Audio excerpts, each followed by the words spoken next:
आज हम आपको सुनाने जा रहे हैं शिव पुराण का दूसरा अध्याय, जो है देवराज को शिवलोक की प्राप्ति, चंचुला का संसार से वैराग्य। श्री शौनक जी ने कहा, आप धन्य हैं सूत जी, आप परमार्थ तत्व के ज्ञाता हैं। आपने हम पर कृपा करके हमें यह अद्भुत और दिव्य कथा सुनाई है। भूतल पर इस कथा के समान कल्याण का और कोई साधन नहीं है। आपकी कृपा से यह बात हमने समझ ली है। सूत जी, इस कथा के द्वारा कौन से पापी शुद्ध होते हैं? उन्हें कृपापूर्वक बताकर इस जगत को कृतार्थ कीजिए।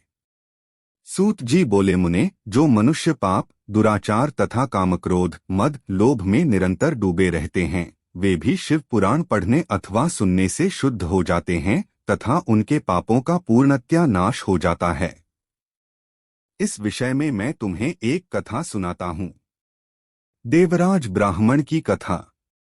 बहुत पहले की बात है कि रातों के नगर में देवराज नाम का एक ब्राह्मण रहता था। वह ज्ञान में दुर्बल, गरीब, रस बेचने वाला तथा वैदिक धर्म से विमुख था। वह स्नान संध्या नहीं करता था तथा उसमें वैश्यवृत्ति बढ़ती ही जा रही थी। वह भक्तों को ठगता था। उसने अनेक मनुष्यों को मारकर उन सबका धन हड़प लिया था। उस पापी ने थोड़ा सा भी धन धर्म के काम में नहीं लगाया था। वह वेश्यागामी तथा आचारभ्रष्ट था। एक दिन वह घूमता हुआ दैवयोग से प्रतिष्ठानपुर, झूसी प्रयाग जा पहुंचा। वहां उसने एक शिवालय देखा जहां बहुत से साधु महात्मा एकत्र हुए थे। देवराज वहीं ठहर गया। वहां रात में उसे ज्वर आ गया और उसे बड़ी पीड़ा होने लगी। वहीं पर एक ब्राह्मण देवता शिव पुराण की कथा सुना रहे थे। ज्वर में पड़ा देवराज भी ब्राह्मण के मुख से शिव कथा को निरंतर सुनता रहता था। एक मास बाद देवराज ज्वर से पीड़ित अवस्था में चल बसा। यमराज के दूत उसे बांधकर यमपुरी ले गए। तभी वहां शिवलोक से भगवान शिव के पार्षदगण आ गए। वे कर्पूर के समान उज्ज्वल थे। उनके हाथ में त्रिशूल, संपूर्ण शरीर पर भस्म और गले में रुद्राक्ष की माला उनके शरीर की शोभा बढ़ा रही थी।